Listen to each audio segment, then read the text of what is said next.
අයිබෝන් අද 2025 11 වෙනි මාසේ 8 වෙනිදා මම හැම සීත ඍතුවක් වෙන රටකම මේ වගේ දකින්න පුළුවන් වුණාට මට පසුබිම් පේනවා ගස්වල පාට වෙනස් කරලා දිනවා මේ වෙලාවේ.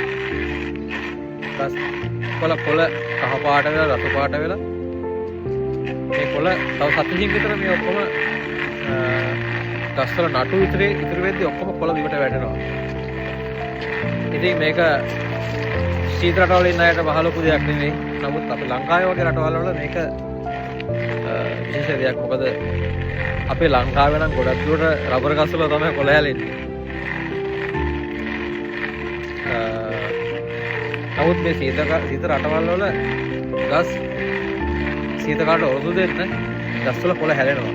මොකද හිමවටුනන් පස්සේ ඒ සීතල මේ ගස් වල දරා ගන්න අමාරුයි. ගස් මාස 6ක් විතර වගේ විවේක ගන්නවා කිව්වොත් නිවැරදි. එතකොට ආයි මේ ගස්වල කොළ ඇති වෙන්න පටන් ගන්නේ මාර්තු අප්‍රේල් විතර කාලේ. මාර්තු අප්‍රේල් කාලේ මල් හැදිලා ඊට පස්සේ වසන්ත කාලේ උදා වෙනවා. සෑම මම දැන් සීතල රටකම වගේ එවැනි තත්ත්වයක් තමයි තියෙන්නේ. ඉතින් මේක අපිට විශේෂ අත්දැකීමක්. ඒකයි මම මේ වීඩියෝ එකක් අරගෙන ආවේ. ඉතින් සුබ දවසක් සියලු දෙනාට.